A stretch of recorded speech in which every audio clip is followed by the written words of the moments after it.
Yun na yung niluto ko. At ay mas better yung result. Ayan. Testing na natin. Look. Wow. May palaman siya sa loob. Cheese and yung ating wood ear mushroom with cheese. Ayan. Konti lang. O, diba? Ang ganda. Gawa tayo ng potato, carrots, and cheese with daw ng sibuyas na balls. Papalamanan natin ng wood ear mushroom with ground pork. Yan, gawin muna natin. Nalagyan din pala natin ng rice flour, tapos egg kung kailangan. I-mix ko muna to.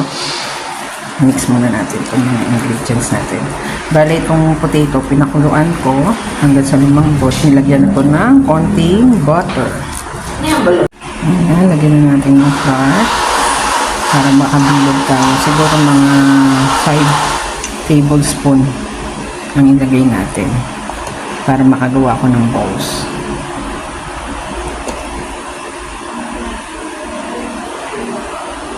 Tapos mix muna. Ito yung ating wood ear mushroom with ground pork.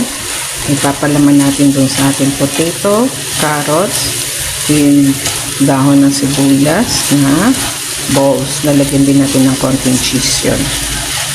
Ayan. Palalamigin ko na ito luto na. Ito yung total na nagawa kong potato balls. Ito na yung aking papalaman at saka cheese na naka-cubes. Dice pala. Ayan. Papalaman natin dito.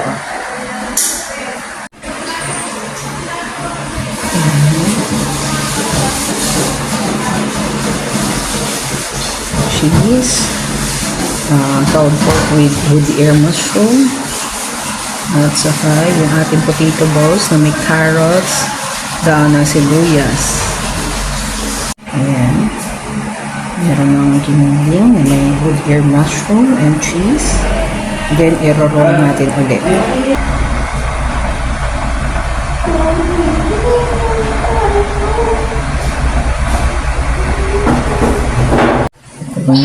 Yung frozen potato balls.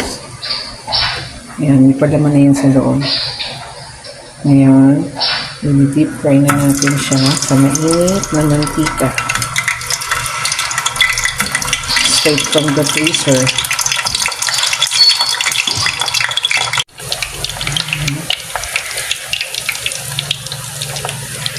Deep fry siya talaga dapat. At mainit na mainit. Ayan. Baliktad ko na siya. Mas buo na siya ngayon. Ito na yung potato balls na gusto mo. Kailangan malakas ang apoy. Tapos, i-prito na. Hindi. Basta balibalik na rin. Bilog na bilog pa rin siya. Diba? Nagre-record ako.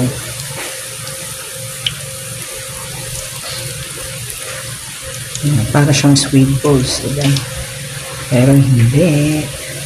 Ayan, luto na siya. Nakikita niyo, brown na brown. Ayan. Pinatay ko na yung apoy. Ipikapin ko na lahat yan. This is it. Yun na yung niluto ko. At ay mas better yung result. Ayan. Gagawin natin yan sa full recipe. I-share ko to sa inyo lahat.